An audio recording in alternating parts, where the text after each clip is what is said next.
que j'ai été béni par le moment d'adoration et de louange. J'espère que vous également, vous vous êtes réjouis pendant ce temps et que vous avez vraiment de tout cœur déclaré en fait le nom de Jésus dans votre vie et certainement pour ce que vous voulez qu'il fasse pour vous, puisqu'il est une source de, il est en fait la source de ce que nous désirons.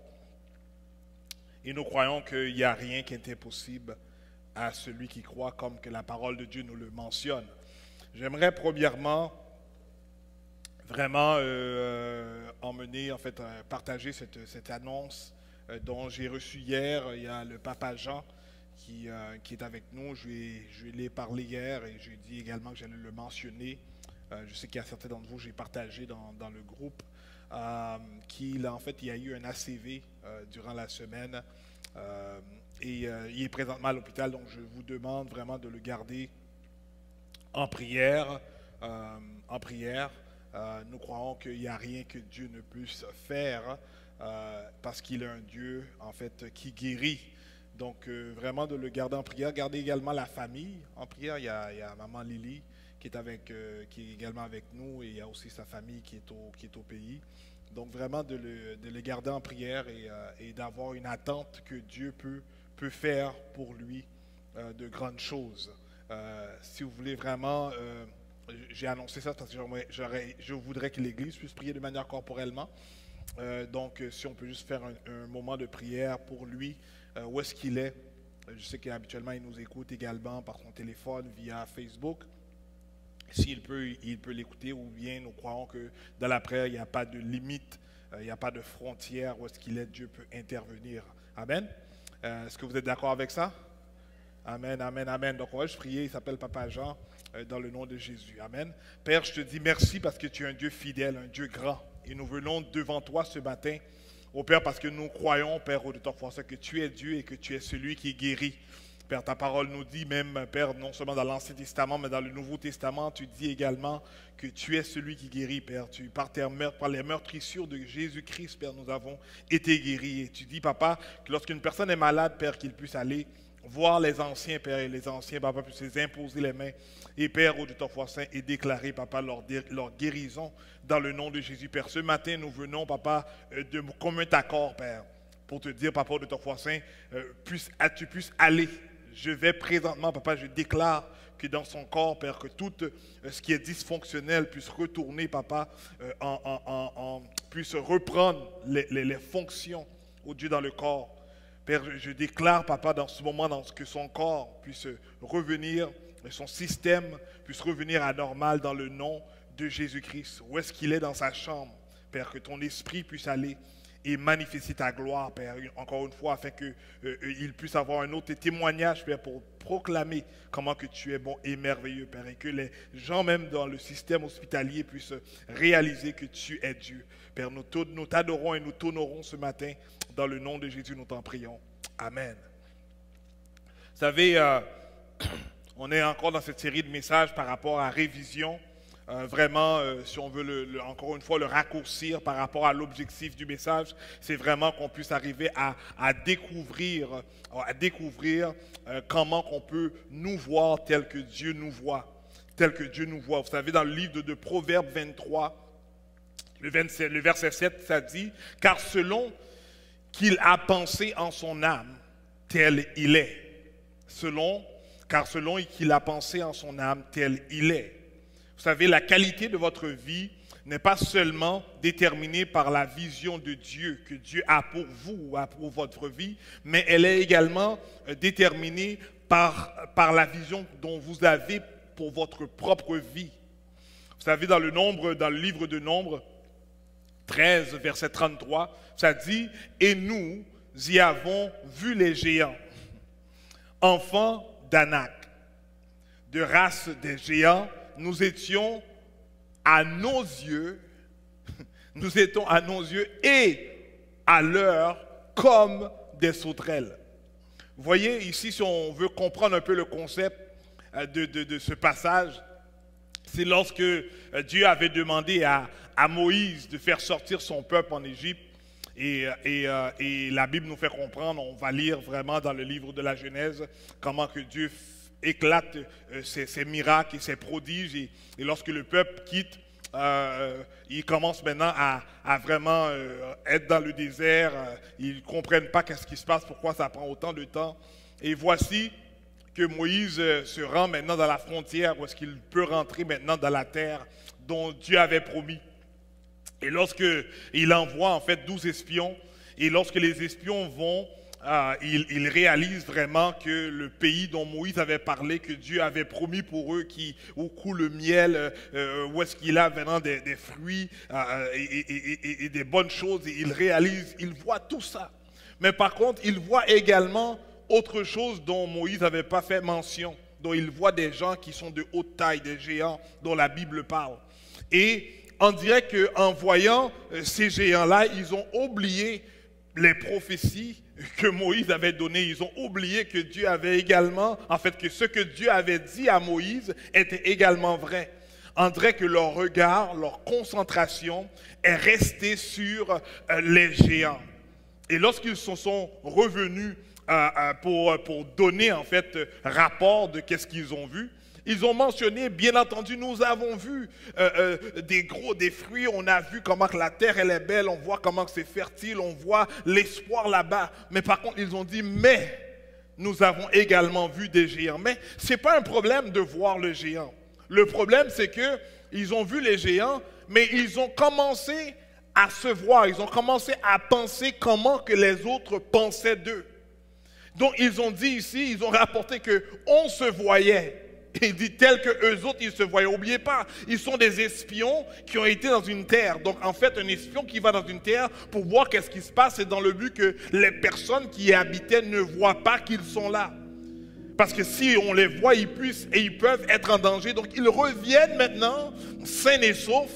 Et voici 10 d'entre les 12, maintenant va dire qu'on est comme des sauterelles. On va être comme des sauterelles si on essaie d'envahir ce territoire-là.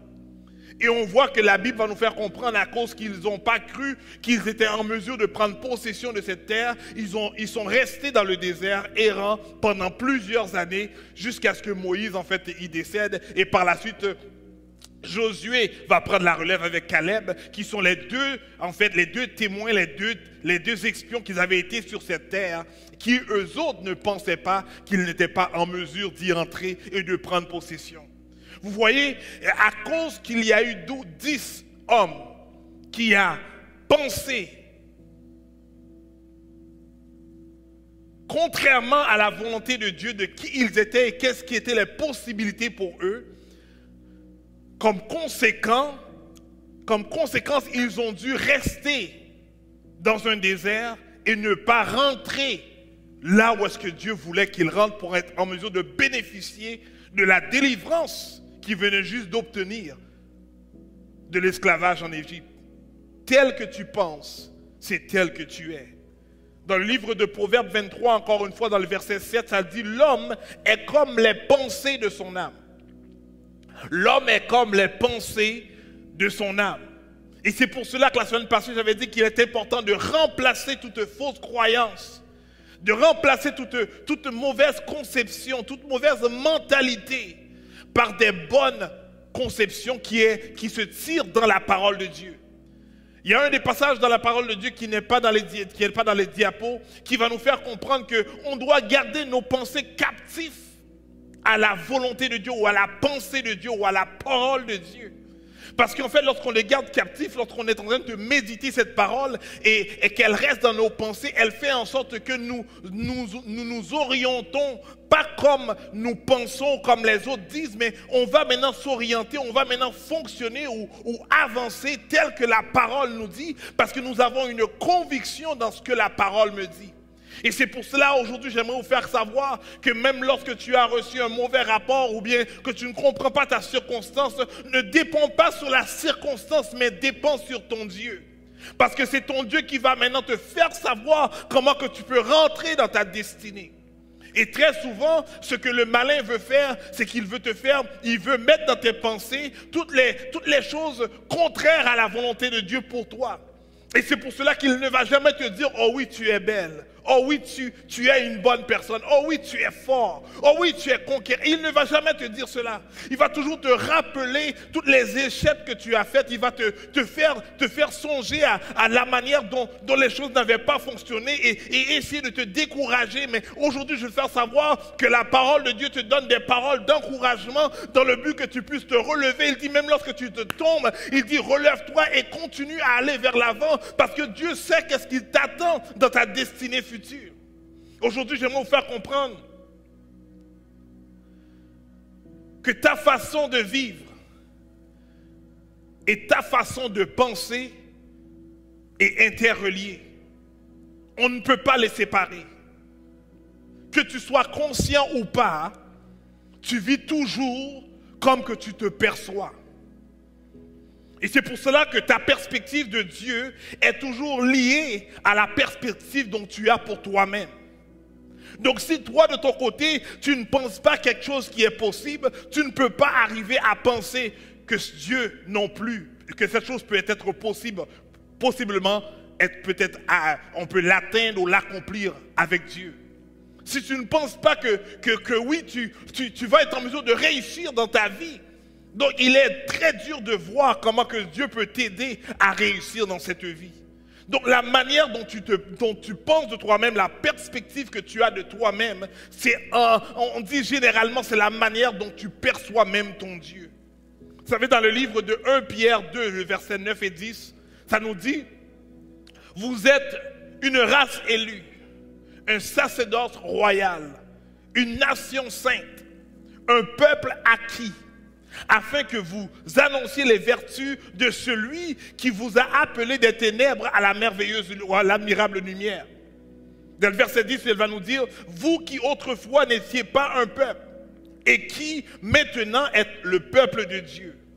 Vous qui n'aviez pas obtenu miséricorde, et qui maintenant avez obtenu miséricorde. » Il faut comprendre une chose ici, c'est qu'autrefois, c'est vrai que le malin pouvait nous faire comprendre que nous ne sommes pas les enfants de Dieu. Autrefois, il pouvait nous dire que nous ne sommes pas parmi le peuple de Dieu. Autrefois, il pouvait nous faire comprendre que nous n'avions pas la grâce ou la miséricorde de Dieu, la compassion de Dieu. Mais maintenant que Jésus-Christ est venu dans le monde et qu'il a accompli ce qu'il a accompli sur la croix et qu'il est remonté vers le Père, automatiquement, il fait savoir que nous héritons, en fait, nous avons hérité tout ce que Dieu avait donné à son Fils Jésus-Christ, nous l'avons également, et c'est pour cela qu'il nous fait savoir que nous ne sommes pas n'importe qui, mais nous sommes en fait un sacerdoce royal, nous sommes une nation sainte, un peuple acquis, dans laquelle Dieu a demandé d'aller annoncer cette bonne nouvelle. Parce qu'autrefois, on n'était pas membre de sa famille, on n'était pas, en fait, nous n'avons pas obtenu, en fait, cette délivrance ou cette vie éternelle. Nous étions encore dans la noirceur, mais Dieu est venu et il nous a ôté de la noirceur pour nous mettre dans la lumière.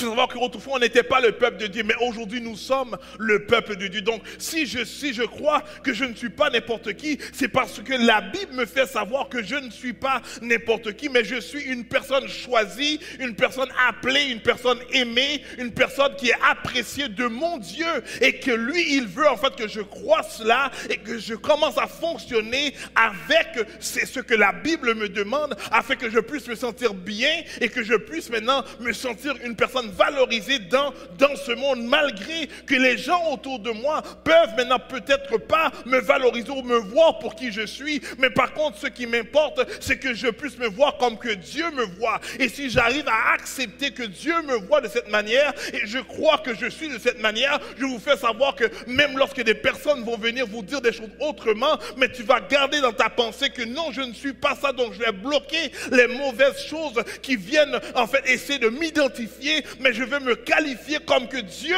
me qualifie et je dis je suis cela dans le nom de Jésus. Je veux que tu saches que Dieu te voit. Dieu te voit et il dit de toi que tu es complètement accepté. Tu es une personne acceptée de Dieu. Que tu es extrêmement précieux à ses yeux. Que tu es éternellement aimé de ton Père Céleste. et que tu es totalement pardonné par le sacrifice de Jésus-Christ sur la croix. Et lorsqu'il y a des pensées qui veulent revenir par rapport à qui tu es, par rapport à ton identité qui est contraire de la volonté de Dieu, dans le nom de Jésus, tu dois les bloquer. Et tu dois les faire savoir que non, je ne suis pas ça, mais je suis ce que la parole de Dieu dit que je suis. Vous savez, il y a 3 besoins universels fondamentaux pour l'être humain. Et ces 3 besoins-là sont premièrement la satisfaction. Vous savez, chaque être humain a besoin de se sentir satisfait et épanoui. Deuxièmement, c'est la sécurité. Chaque individu a besoin, en fait, a besoin de donner, et non seulement de donner, mais également de recevoir de l'amour, de l'acceptation et de la sécurité. Et le troisième besoin, c'est vraiment de l'importance. Chaque personne a la nécessité d'un sens de la valeur. Et aujourd'hui, j'aimerais vous faire comprendre que Christ est venu, Jésus est venu, et il nous fait savoir que Dieu nous donne ce sens de satisfaction-là, il nous donne la sécurité, et il nous fait savoir que nous sommes importants. Ça fait dans le livre de Romains 1, le verset 16 et 17, qui n'est pas dans les diapos, donc je vais juste le lire, qui dit « Car je n'ai point honte de l'évangile. C'est une puissance de Dieu pour le salut de quiconque croit, du juif premièrement, puis du grec. » Et le verset 17 nous dit « Parce qu'en lui est révélée la justice de Dieu par la foi, pour la foi, selon qu'il est écrit, le juste vivra par la foi. » Donc aujourd'hui, lorsqu'on déclare le nom de Jésus, lorsqu'on déclare que Jésus est sur son trône, lorsqu'on déclare qu'il est en mesure de faire des choses extraordinaires pour nous, il est important que nous puissions le mettre dans nos pensées et l'imprégner dans nos pensées et marcher par les paroles de Dieu qui sont dans nos pensées et qui fait en sorte que nous puissions en fait marcher de victoire en victoire, de gloire en gloire, refléter l'image de Christ en dedans de nous et faire en sorte que les gens puissent maintenant en fait dire à voix haute que l'Éternel est Dieu. Vous savez, l'évangile est pour nous une puissance, ça ne devrait pas être une honte. L'évangile pour nous n'est pas seulement un mot, n'est pas seulement un titre, des fois on dit on est croyant, mais c'est un mode de vie. Et elle dit non seulement qu'on ne doit pas avoir honte de cet évangile-là, mais qu'on doit être convaincu qu'elle est une puissance pour nous.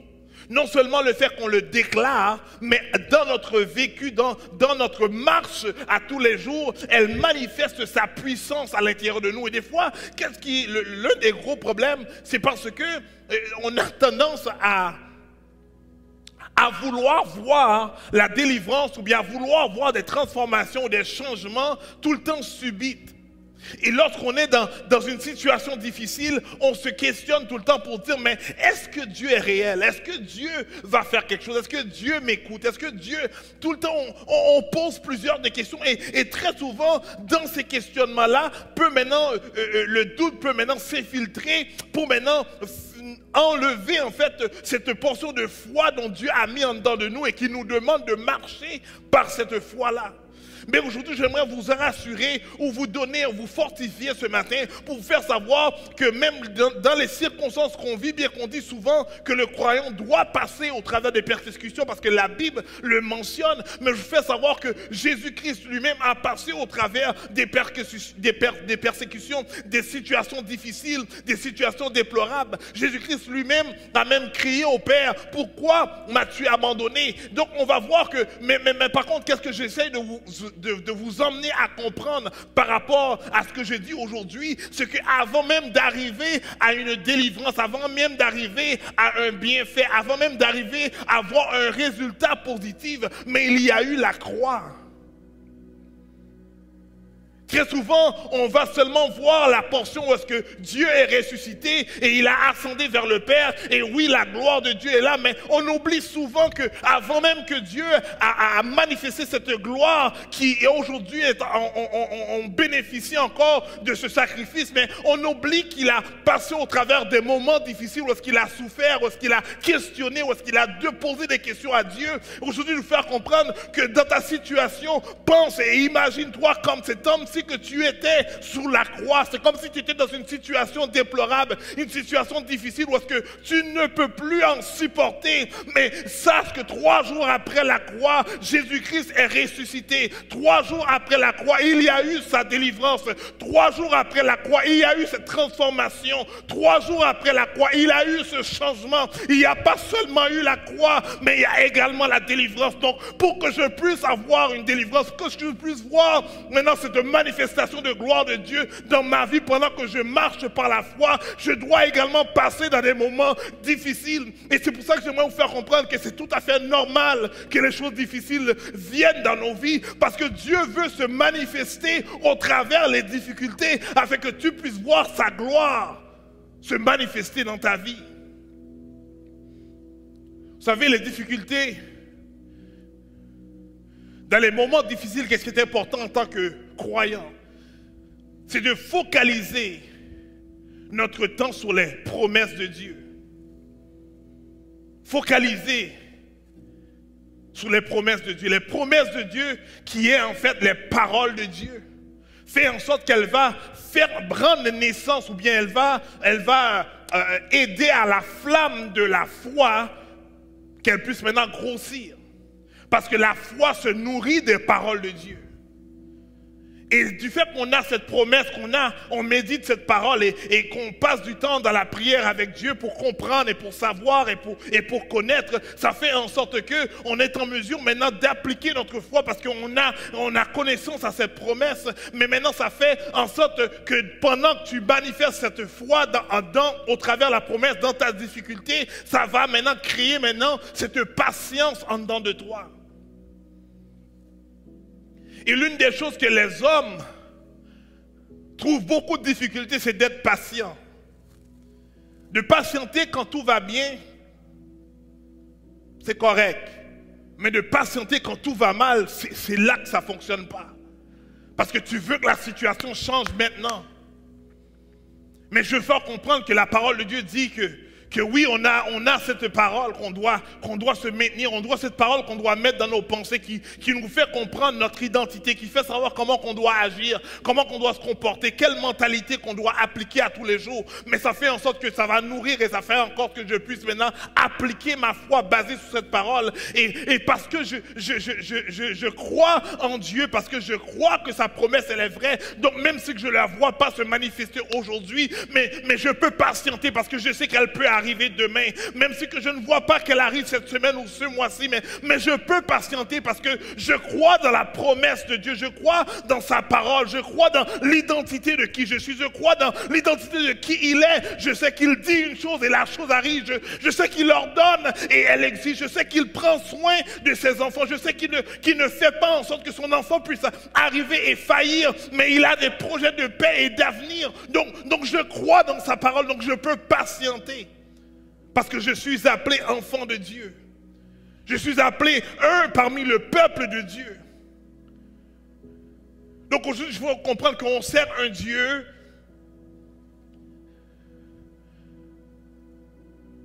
nous servons un Dieu qui est responsable. Il est responsable. Donc s'il a dit quelque chose, ce même Dieu qui l'a dit, il va l'accomplir. Et nous, en tant que croyants, on ne doit pas dépendre sur le temps ou le moment, mais on doit dépendre seulement sur sa parole. Et lorsque nous dépendons sur sa parole, donc qu'importe qu'est-ce qui se passe pendant la journée ou la semaine ou le mois ou l'année, mais je sais que mon Dieu m'a dit quelque chose et je sais qu'elle va se concrétiser dans le nom de Jésus. Et c'est pour cela qu'en tant que croyant, Lorsqu'on se voit dans les lentilles, dans les lunettes de Dieu, on doit être des personnes qui constamment, en fait, appliquent la joie, constamment ressort la joie, constamment être joyeux. Et des fois, tu vas me dire, mais comment que ça peut être facile d'être en joie, tandis que je vis des moments difficiles? Je ne dis pas qu'on ne doit pas ressentir des moments de douleur, des moments de tristesse, mais je dis au-delà la situation de tristesse ou de douleur, je dois voir comment que je peux y mettre la joie de cet esprit qui est en dedans de moi, afin qu'elle puisse me tenir debout et me faire en sorte que je puisse aller vers l'avant, parce que les situations difficiles, la tristesse ou les douleurs ou l'inquiétude ou l'anxiété peut seulement me tirer vers le bas et me faire maintenant devenir peut-être maigri ou bien aigri ou bien me faire devenir une personne qui n'aspire pas à quelque chose de mieux. Mais lorsque tu restes et tu demeures dans la présence de Dieu avec la parole de Dieu et ses promesses, maintenant tu es en mesure de dire, malgré la circonstance, mais je vais continuer à célébrer mon Dieu parce que je sais qu'il est en contrôle, qu'il est sur son trône. Et lorsqu'il va agir, il n'y a personne qui peut l'empêcher d'intervenir dans ma faveur. Et c'est pour cela que lorsqu'on lit dans le texte biblique, et je vais terminer avec cela, on va voir que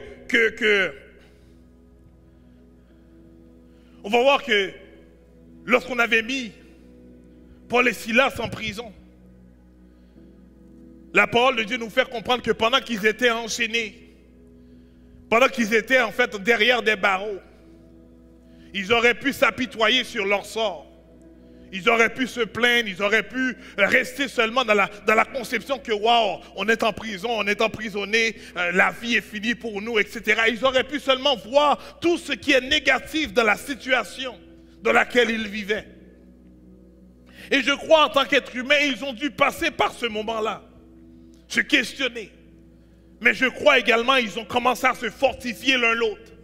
Pour se dire, mais tu sais, même si on est dans tout ça, mais la Bible dit qu'on va passer au travers des persécutions, mais elle dit, prends courage, parce que Dieu est avec nous.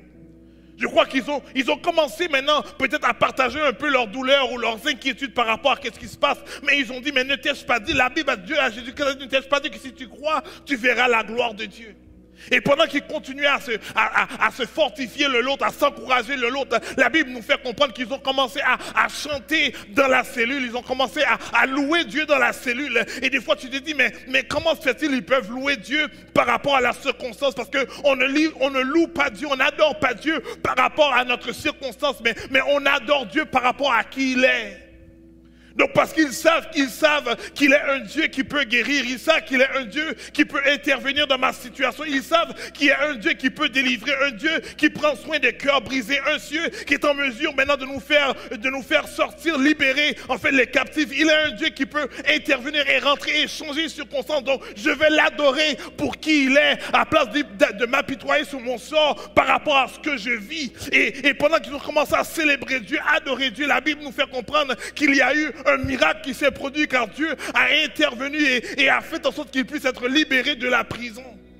Donc aujourd'hui, je veux faire comprendre non seulement que nous avons en fait la prière comme une arme puissante, nous avons également la parole comme une arme puissante, mais nous avons également l'adoration comme une arme puissante. Et c'est ce que le croyant maintenant doit marcher. Il doit marcher avec ces trois éléments-là pour dire que je vais prier Dieu, je vais lire la parole, mais je vais m'encourager à demeurer dans cette joie que Dieu me donne en adorant, pour l'adorer pour qui il est, malgré ce que je vis, malgré ce que je traverse. Parce que si tu penses seulement à ton problème, tu vas devenir dépressif. Mais lorsque tu dis, Seigneur, je ne veux pas vivre cette dépression, mais je veux te la remettre. Maintenant, tu commences à dire, mais Seigneur, je sais qu'au travers de ma situation, tu es en contrôle et il va avoir changement. Donc je peux le célébrer pour dire merci Seigneur pour le changement. Je ne le vois pas, mais ce que tu dis que le juste vivra par la foi. Donc je vais croire que les choses vont être meilleures. Je vais croire que les choses vont changer. Je vais croire que les choses vont venir en ma faveur. Je vais croire que je vais maintenant témoigner le nom de Jésus. Je vais dire ce que Dieu a fait pour moi. Et on doit continuer à marcher comme ceci parce que la Bible nous fait savoir qu'il est avec nous.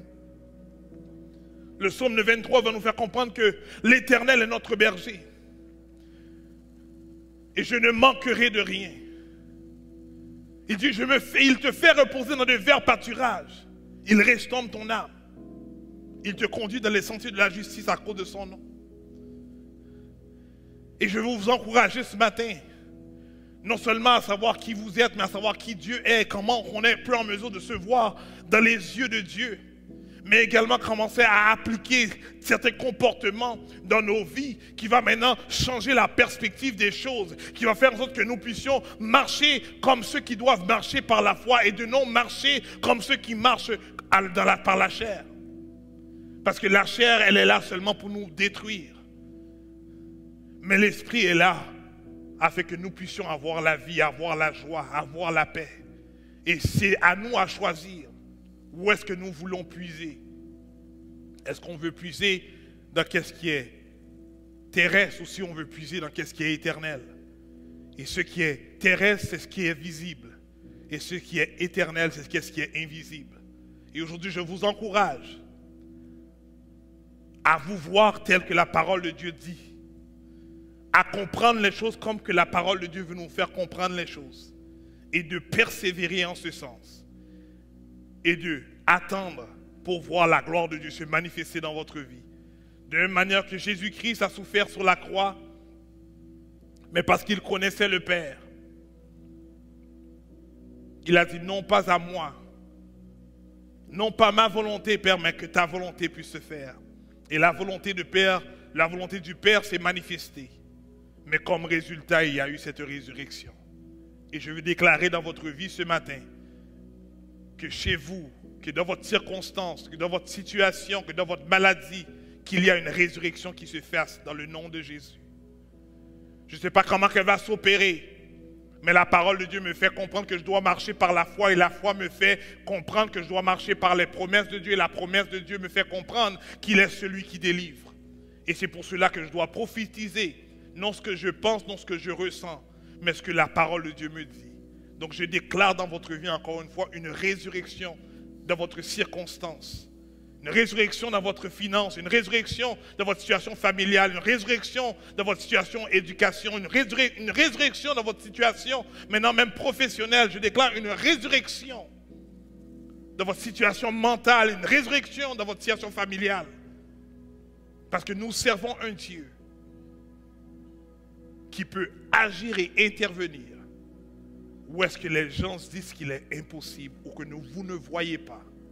Mais je remercie Dieu parce qu'il nous fait comprendre que lorsque je suis appelé un croyant, un disciple, je ne marche pas tel que je vois devant moi, mais je marche en étant accompagné par la parole de Christ.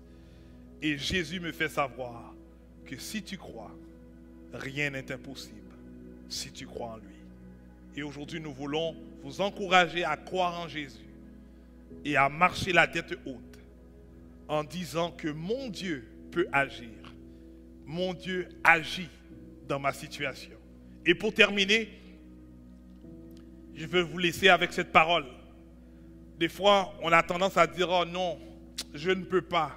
Oh non, cela ne va pas arriver. Oh non, cela, je ne sais pas comment. » Mais je vous encourage à ne pas dire cela, mais tout simplement de dire « Cela n'est pas encore arrivé. Ma situation n'a pas encore changé. » Parce que tu sais qu'elle va changer. Parce que l'homme de Dieu marche avec la conception que tout est possible, que rien ne reste tel quel. Jusqu'à la dernière minute, elle peut changer. Donc si ta situation n'a pas encore changé aujourd'hui ou demain, ne dis pas « Oh non, elle ne changera pas », mais dis qu'elle n'a pas encore changé. Parce que tu crois en un Dieu qui peut intervenir dans ta situation. Si vous n'avez pas encore accepté Jésus-Christ comme Seigneur et Sauveur dans votre vie, je vous encourage à le faire. Il est venu pour nous, il est mort sur la croix dans le but de pardonner nos péchés passés, présents et futurs. Et il a fait cela par amour pour nous qu'il a envoyé son Fils. Et si vous voulez faire ce choix de ce Jésus, tout simplement répétez cette prière après moi, dit Père, je crois en ton Fils Jésus. Il est venu et il est mort sur la croix pour ôter mes péchés, pour pardonner mes péchés. Et à cause que je t'accepte, je suis réconcilié avec toi pour l'éternité et je reçois cette vie éternelle. Et je veux demeurer avec toi jusqu'à la fin de mes jours. Amen. Si vous avez fait ce choix de ce Jésus, je vous encourage à rentrer en contact avec nous, de nous faire savoir que vous l'avez accepté, qu'on veut vraiment vous aider dans votre démarche, dans votre croissance spirituelle. Vous pouvez vous connecter avec nous les mercredis. Nous avons l'étude biblique, qui est l'étude en fait de biblique de la Bible, qu'on enseigne vraiment des principes qui sont importants à comprendre et à savoir pour votre marche chrétienne. Donc branchez-vous le mercredi à compter de 7h du soir à 19h du soir. Je vous remercie, vous tous qui nous écoutent, qui nous encouragent de toutes les manières par vos prières, par vos dons, par vos encouragements, soit dans les différentes plateformes de médias sociaux ou sur KI TV. Nous sommes une église qui donne la capacité à tout le monde d'aimer, de connecter et de servir. Nous vous aimons et nous vous apprécions. Passez une excellente semaine. Que Dieu vous bénisse abondamment. On se voit dimanche prochain pour un autre service d'adoration et de louange, un service où est-ce qu'on proclame la résurrection de Christ, que Dieu est en mesure de changer toutes circonstances dans votre vie. Que Dieu vous bénisse. Passez une excellente semaine. Je vous aime et je vous apprécie également.